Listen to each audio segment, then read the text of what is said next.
மாவட்டம் ராஜபாளையத்தில் சமுதாய வளைகாப்பு நிகழ்ச்சியில் 5 மணி நேரம் காக்க வைக்கப்பட்டதால் கர்ப்பிணிகள் அவதியடைந்தனர். முதலமைச்சர் ஸ்டாலினின் பிறந்தநாளை முன்னிட்டு சமூக நலத்துறை சார்பில் ராஜபாளையத்தில் கர்ப்பிணி பெண்களுக்கு வளைகாப்பு நிகழ்ச்சி நடைபெற்றது. நிகழ்ச்சிக்கு சட்டமன்ற உறுப்பினர் தங்கபாண்டியன் மற்றும் நாடாளுமன்ற உறுப்பினர் ராணி ஸ்ரீகுமார் உள்ளிட்டோர் 5 மணி நேரம் கால தாமதமாக வருகை புரிந்தனர். அதுவரை வெளியே வரக்கூடாது என சமூக நலத்துறை அதிகாரிகள் தெரிவித்ததால் கழிப்பறைக்கு கூட செல்ல முடியாமல் கர்ப்பிணிகள் அவதியடைந்துள்ளனர்.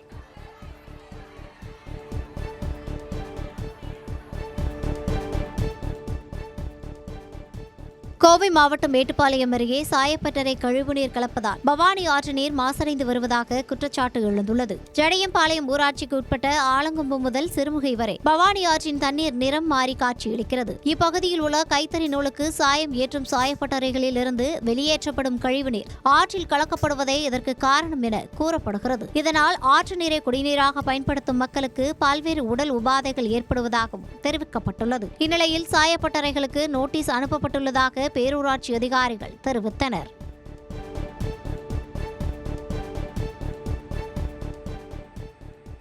பழனியில் பாலியல் அத்துமீறலை எதிர்த்ததால் பணிமாறுதல் செய்யப்பட்டதாக குற்றம் சாட்டி பெண் போலீஸ் வெளியிட்ட ஆடியோ சமூக வலைதளங்களில் வெளியாகி பரபரப்பை ஏற்படுத்தியுள்ளது. பழனி ரயில்வே காவல் நிலையத்தின் பணிபுரிந்து வந்த முதல்நிலை பெண் காவலர் ஒருவர் திருச்சி ரயில்வே காவல் நிலையத்திற்கு இடமாற்றம் செய்யப்பட்டார்.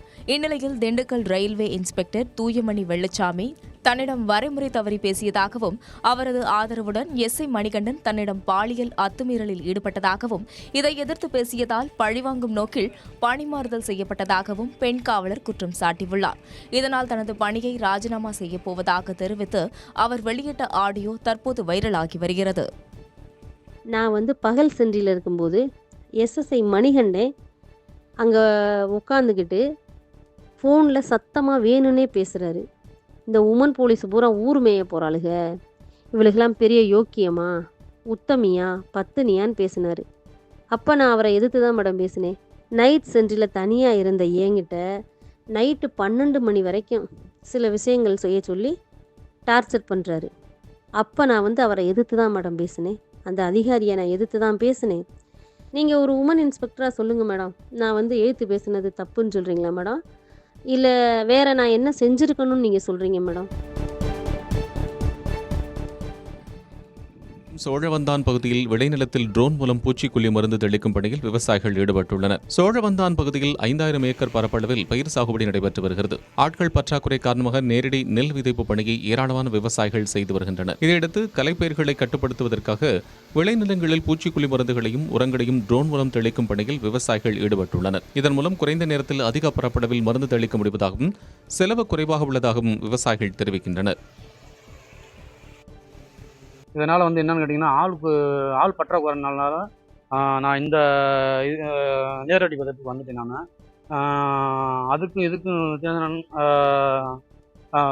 கூலி மிஞ்சுது, நமக்கு நிறையா கூலி மிஞ்சும். இதில் விதப்பில் என்னென்னு கேட்டிங்கன்னா களை எடுக்கிறது மிகப்பெரிய ஒரு சவாலாக இருக்கும் நமக்கு. அப்படி பார்த்தீங்கன்னா நமக்கு களை எடுக்கிறதுக்கு ஆள் நிறையா தேவைப்படும். அதன் காரணத்தினால நாங்கள் ட்ரோன் மூலிமா மருந்து அடிச்சுக்கிட்டு இருக்கோம், களைக்கொல்லி அடிச்சுக்கிட்டு இருக்கோம். இதனால் நமக்கு மருந்து செலவும் கம்மியாகும், மற்ற கூலிங் நமக்கு குறைஞ்சிரும்.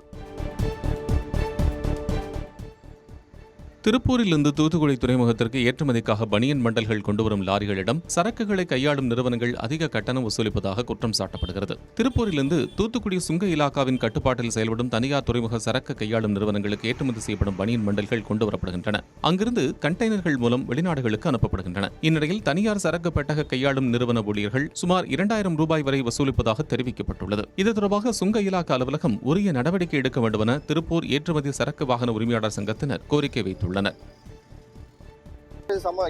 யார்கிட்ட போய் கேட்டாலும் எங்களுக்கு சம்பந்தம் இல்லைன்னு தான் சொல்றாங்க. அப்படி யாருக்கு சம்பந்தப்பட்டதுங்கிறது இந்த வீடியோ பார்த்துட்டு யார் சம்மந்தப்பட்டவங்களோ அவங்களை கூப்பிட்டாலும் சரிங்க, எங்கள் அசோசியேஷன் கூப்பிட்டா ரொம்ப மகிழ்ச்சியாக தான் இருக்குங்க.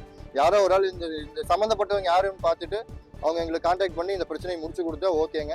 நாங்கள் 5ஆம் தேதி வரைக்கும் டைம் கொடுத்துருக்கோங்க. 5ஆம் தேதிக்கு மேலே மாமூல் கொடுக்கறது இல்லை, இந்த மாதிரி யாரும் வழிப்பறி பண்ணாதீங்கன்னு சொல்லியிருக்கிறோம் சிஎஸ் எல்லாத்திட்டையும். மீறி 5ஆம் தேதிக்கு மேலே இதே மாதிரி கன்டினியூ பண்ணாங்கன்னா நாங்கள் போய் உள்ளே இறக்கிடுவோம். ஏன்னா எங்களை நம்பி திருப்பூரில் ஏற்றி விட்றாங்க, பனியன் கம்பெனி சார்ந்தவங்களாம் நம்மளை நம்பி தான் ஏற்றி விட்றாங்க. மகா சிவராத்திரியை முன்னிட்டு நிலக்கோட்டை மலர் சந்தையில் 1 கிலோ அரளிப்பூ 400 ரூபாய்க்கு விற்கப்படுவதால் விவசாயிகள் மகிழ்ச்சியடைந்துள்ளனர். கடந்த 2 நாட்களாக பனியின் தாக்கம் குறைந்துள்ளதால் திண்டுக்கல் மாவட்டம் நிலக்கோட்டை மலர் சந்தையில் பூக்களின் வரத்து அதிகரித்துள்ளது. இந்நிலையில் மகா சிவராத்திரியை முன்னிட்டு அரளிப்பூவின் விலை அதிகரித்துள்ளது. சில நாட்களுக்கு முன்பு 1 கிலோ 70 ரூபாய்க்கு விற்பனையான அரளிப்பூ தற்போது 400 ரூபாய்க்கு விற்பனையாகிறது. இதேபோல் 1 கிலோ மல்லிகைப்பூ 1200 ரூபாய்க்கும் முல்லைப்பூ 900 ரூபாய்க்கும் விற்பனையாகிறது.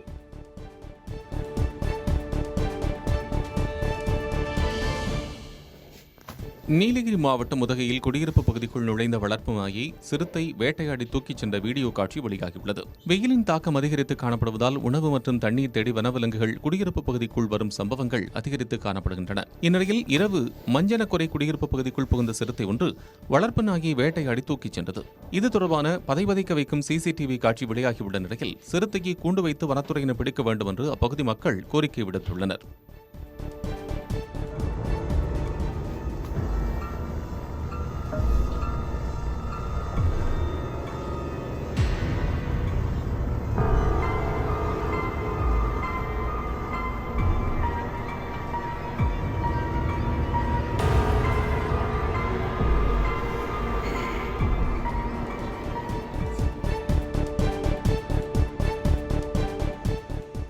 திருத்தணி முருகன் கோயில் உண்டியலில் பக்தர்கள் 1,59 லட்சம் ரூபாய் காணிக்கை செலுத்தியுள்ளதாக தெரிவிக்கப்பட்டுள்ளது. திருவள்ளூர் மாவட்டம் திருத்தணியில் உள்ள சுப்பிரமணிய சுவாமி கோயிலுக்கு வருகை புரியும் பக்தர்கள் தங்களது வேண்டுதல்களை நிறைவேற்றும் வகையில் உண்டியல்களில் நகை, பணம் உள்ளிட்டவற்றை காணிக்கையாக செலுத்தி வருகின்றனர். இந்நிலையில் கடந்த 28 நாட்களில் பக்தர்கள் உண்டியலில் செலுத்திய காணிக்கையை எண்ணும் பணி வசந்த மண்டபத்தில் நடைபெற்றது. இதில் 1,59,71,000 ரூபாய், 921 கிராம் தங்கம், 11,012 கிராம் வெள்ளி கிடைக்கப்பட்டுள்ளதாக கோயில் நிர்வாகம் தெரிவித்துள்ளது.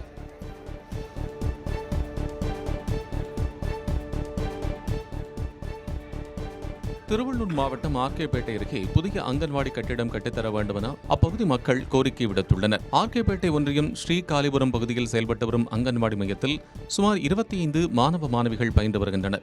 இந்த அங்கன்வாடி கட்டிடத்தின் மேற்கூரை பூச்சிகள் பெயர்ந்து விழுவதாகவும் மழை காலங்களில் மழைநீர் ஒழுகுவதாகவும் குற்றச்சாட்டு எழுந்துள்ளது. இதையடுத்து பழைய கட்டிடத்தை இடித்து அகற்றிவிட்டு புதியதாக கட்டிடம் கட்டித்தர வேண்டும் என்று மாவட்ட நிர்வாகம் அதற்கு தகுந்த நடவடிக்கை எடுக்க வேண்டும் என்றும் மாணவர்களின் பெற்றோர் கோரிக்கை விடுத்துள்ளனர்.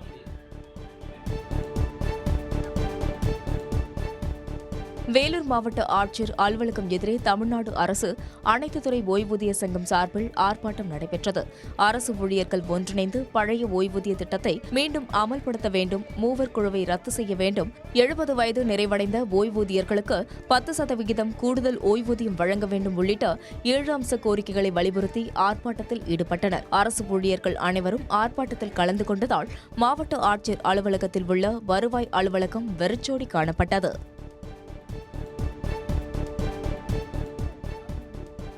திருவள்ளூர் மாவட்டம் அத்திப்பட்டியில் உள்ள வடசென்னை அனல்மின் நிலைய வாயிலில் சிஐடியு தொழிற்சங்கம் சார்பில் தர்ணா போராட்டம் நடைபெற்றது. அப்போது தமிழ்நாடு மின்வாரியத்தில் உள்ள 60,000க்கும் மேற்பட்ட காலி பணியிடங்களை நிரப்ப வேண்டும், ஒப்பந்த தொழிலாளர்களை பணி நிரந்தரம் செய்ய வேண்டும், பழைய ஓய்வூதிய திட்டத்தை அமல்படுத்த வேண்டும் உள்ளிட்ட பல்வேறு கோரிக்கைகளை வலியுறுத்தி தொழிலாளர்கள் முழக்கங்களை எழுப்பினர். கோரிக்கைகள் நிறைவேற்றப்படாவிட்டால் அடுத்தடுத்த போராட்டங்களில் ஈடுபட இருப்பதாகவும் தெரிவித்தனர்.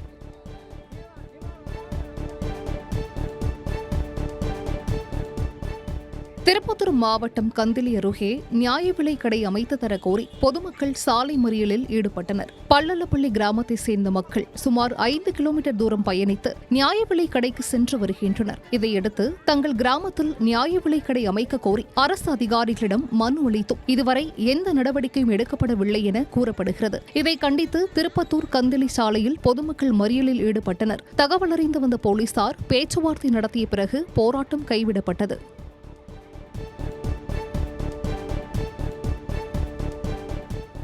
நாமக்கல் மாவட்டம் திருச்செங்கோட்டில் உள்ள சாக்கு குடோனில் பயங்கர தீ விபத்து ஏற்பட்டது. சந்தைப்பேட்டை பகுதியைச் சேர்ந்த பரமசிவம் என்பவருக்கு சொந்தமான சாக்கு குடோனில் நள்ளிரவு தீ விபத்து ஏற்பட்டது. இதுகுறித்து அப்பகுதியினர் அளித்த தகவலின் பேரில் சம்பவ இடத்துக்கு வந்த திருச்செங்கோடு வெப்படை தீயணைப்புத் துறையினர் சுமார் 6 மணி நேரம் போராடி தீயை அணைத்தனர். இந்த விபத்தில் சுமார் 3 கோடி ரூபாய் மதிப்புள்ள சரக்குகள் எரிந்து நாசமானதாக கூறப்படுகிறது. விபத்து குறித்து திருச்செங்கோடு நகர போலீசார் விசாரித்து வருகின்றனர். இப்போ நாங்கள் வருஷத்தில் ஒரு எடுத்து எல்லாம் ஸ்டாக் பண்ணி தொழில் பண்ணிகிட்டு இருக்கிறோம். இதில் கிட்டத்தட்ட ஒரு 3 கோடி ரூபாய்க்கு மேலே சரக்கு இருக்குது. எல்லாம் ஒரு 2:30 மணிக்கு மேலே தான் எனக்கு கால் பண்ணுது. வந்து பார்த்தா இங்கே எல்லாமே தீ பிடிச்சி எரிஞ்சிக்கிட்டு இருக்குது. இது எப்படி எரிஞ்சுது என்ன ஏதுன்னு எங்களுக்கு தெரியல. அவங்க சரக்கு மட்டும் ஒரு 3 கோடி ரூபாய்க்கு மேலே.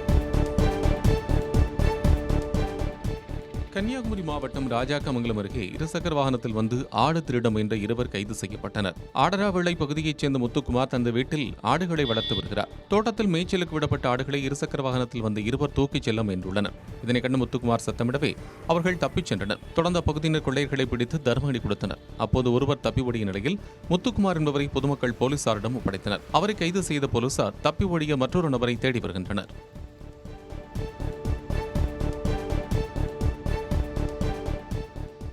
தஞ்சையில் அடுத்தடுத்த 2 கடைகளின் பூட்டை உடைத்து 1 லட்சம் ரூபாய் பணம் கொள்ளையடிக்கப்பட்ட சம்பவம் பரபரப்பை ஏற்படுத்தியுள்ளது. விலார் சாலை பகுதியில் பாலமுருகன் என்பவருக்கு சொந்தமான மொபைல் கடையில் 84,000 ரூபாய் ரொக்கம் மற்றும் செல்போன் உதிரி பாகங்களை மர்ம நபர்கள் கொள்ளையடித்தனர். இதேபோல அருகே உள்ள சூப்பர் மார்க்கெட்டிலும் 23,000 ரூபாய் திருடு போயிருக்கிறது. தகவல் அறிந்து வந்த போலீசார் சிசிடிவி காட்சிகளை கைப்பற்றி கொள்ளையர்களை தேடி வருகின்றனர்.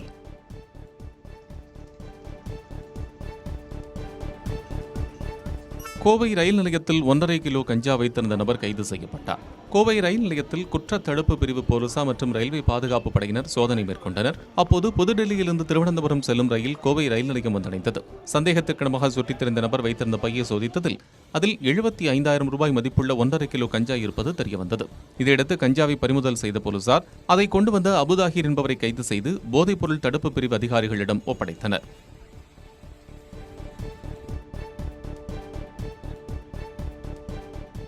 திண்டுக்கல் மாவட்டம் கொடைக்கானலில் தடை செய்யப்பட்ட குட்கா உள்ளிட்ட போதைப் பொருட்கள் விற்பனை செய்த கடைக்கு உணவு பாதுகாப்புத்துறையினர் சீல் வைத்தனர். கொடைக்கானல் அண்ணா நகர் பகுதியில் உள்ள கடைகளில் உணவு பாதுகாப்புத்துறை அதிகாரிகள் சோதனை மேற்கொண்டனர். அப்போது சிக்கந்த் என்பவருக்கு சொந்தமான கடையில் தடை செய்யப்பட்ட குட்கா, கூலிப் உள்ளிட்ட போதைப் பொருட்கள் விற்பனைக்கு வைக்கப்பட்டிருந்தது தெரியவந்தது. இதையடுத்து கடை உரிமையாளருக்கு 50,000 ரூபாய் அபராதம் விதித்த அதிகாரிகள் கடைக்கு சீல் வைத்தனர்.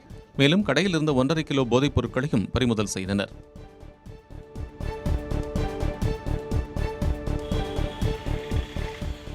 செங்கல்பட்டு புதிய பேருந்து நிலையம் அருகே வலிப்பு ஏற்பட்டு கழிவுநீர் கால்வாயில் தவறு விழுந்த நபர் மூச்சு திணறி உயிரிழந்த சம்பவம் சோகத்தை ஏற்படுத்தியுள்ளது. செங்கல்பட்டு மாவட்டம் அண்ணாநகர் பகுதியைச் சேர்ந்த துரை இருசக்கர வாகனம் பழுது பார்க்கும் வேலை செய்து வந்தார். இவருக்கு மதுப்பழக்கம் இருந்ததாகவும் அவ்வப்போது வலிப்பு ஏற்பட்டு வந்ததாகவும் கூறப்படுகிறது. இந்நிலையில் செங்கல்பட்டு புதிய பேருந்து நிலையத்திற்கு வந்த துரைக்கு வலிப்பு ஏற்பட்டது. அப்போது அருகே உள்ள கம்பியை பிடிக்க முயன்ற அவர் நிலை தடுமாறி கால்வாய்க்குள் விழுந்து மூச்சு திணறல் ஏற்பட்டு உயிரிழந்தார்.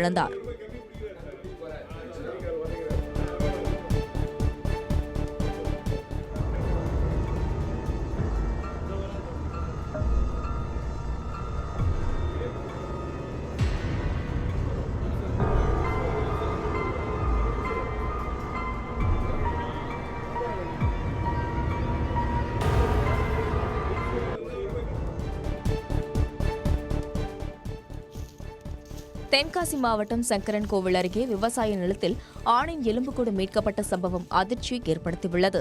வயலி கிராமத்தைச் சேர்ந்த இன்னாசிராஜ் என்பவருக்கு சொந்தமான விவசாய நிலத்தில் 2 மாதங்களுக்கு முன்பு சோள பயிர்கள் பயிரிடப்பட்டன.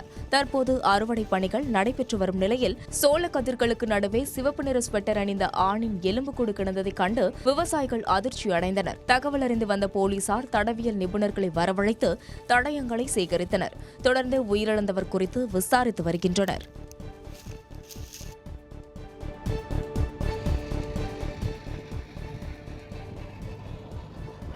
கடலூர் மாவட்டம் விருத்தாச்சலம் அருகே மணல்மேட்டிலிருந்து 2 பேரின் சடலம் கண்டுபிடிக்கப்பட்ட சம்பவம் அதிர்ச்சியை ஏற்படுத்தியிருக்கிறது.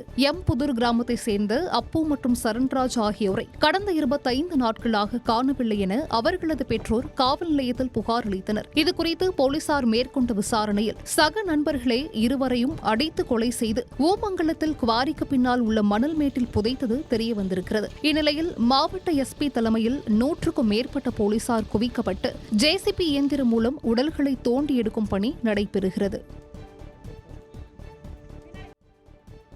நாமக்கல் மாவட்டம் பரமத்தி வேலூர் அருகே கல்லூரி பேராசிரியரின் வீட்டின் பூட்டை உடைத்து 20 சவரன் நகைகள் கொள்ளையடிக்கப்பட்டன. நாமக்கல் ராமலிங்கம் அரசு கல்லூரியில் பேராசிரியராக உள்ள கீதா ராணி எல்லமேடு பகுதியில் தனது தாய் சரஸ்வதியுடன் வசித்து வருகிறார். இந்நிலையில் கேரளாவில் உள்ள அம்மன் கோவிலுக்கு சென்றுவிட்டு வீடு திரும்பிய இருவரும் வீட்டின் பூட்டு உடைக்கப்பட்டு 20 சவரன் நகைகள் கொள்ளையடிக்கப்பட்டிருப்பதைக் கண்டு அதிர்ச்சி அடைந்தனர். புகாரின் பேரில் சம்பவ இடத்திற்கு வந்த போலீசார் மோப்ப நாய் மற்றும் தடயவியல் நிபுணர்களை வரவழைத்து தடயங்களை சேகரித்தனர். தொடர்ந்து கொள்ளையர்களை தேடி வருகின்றனர்.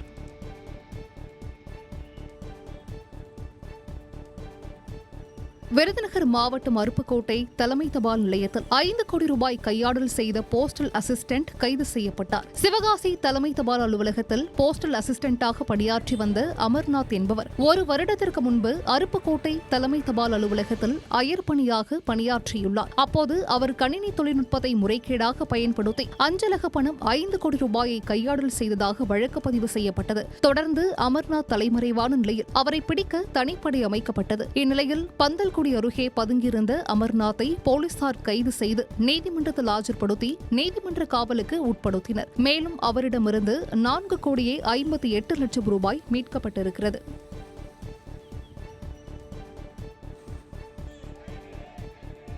நாமக்கல் மாவட்டம் ராசிபுரம் புதிய பேருந்து நிலையம் இடமாற்றத்திற்கு எதிர்ப்பு தெரிவித்து கண்டன ஆர்ப்பாட்டம் நடைபெற்றது. ராசிபுரம் புதிய பேருந்து நிலையத்தில் இருந்து பல்வேறு மாவட்டங்களுக்கு பேருந்துகள் இயக்கப்பட்டு வருகின்றன. இந்நிலையில் தற்போது செயல்பட்டு வரும் பேருந்து நிலையத்தில் இருந்து சுமார் 8 கிலோமீட்டர் தொலைவில் புதிய பேருந்து நிலையம் அமைக்க தமிழ்நாடு அரசு ஆணை வெளியிட்டுள்ளது. இதற்கு எதிர்ப்பு தெரிவித்து ராசிபுரம் பேருந்து நிலைய மீட்பு கூட்டமைப்பினர் கண்டன ஆர்ப்பாட்டத்தில் ஈடுபட்டனர். அப்போது தங்களது கோரிக்கைகளை வலியுறுத்தி முழக்கங்களை எழுப்பினர்.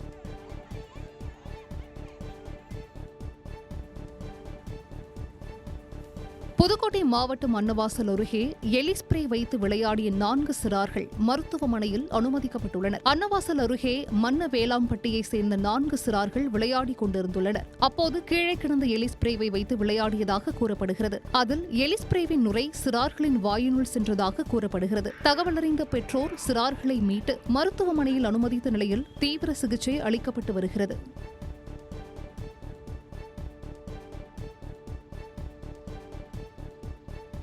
சேலம் தலைவாசல் அருகே மது வியாபாரியிடம் பணம் பேரம் பேசிய எஸ்ஐ பணியிடை மாற்றம் செய்யப்பட்டார். தலைவாசல் அருகே இலுப்பணத்து பகுதியில் செந்தில்குமார் என்பவர் கள்ளச்சந்தையில் அரசு மது பாட்டில்களை விற்பனை செய்து வருவதாக கூறப்படுகிறது. இந்நிலையில் வீரக்கனூர் காவல் நிலைய உதவி ஆய்வாளர் கருப்பண்ணன் செந்தில்குமாரிடம் பணம் பேரம் பேசும் வீடியோ சமூக வலைதளத்தில் வெளியாகி வைரலானது. இந்நிலையில் வீரக்கனூர் காவல் நிலைய எஸ்ஐ கருப்பண்ணன் ஆயுதப்படைக்கு மாற்றப்பட்டுள்ளார். மேலும் இதுகுறித்து ஆத்தூர் டிஎஸ்பி சதீஷ்குமார் விசாரணை மேற்கொண்டு வருகிறார்.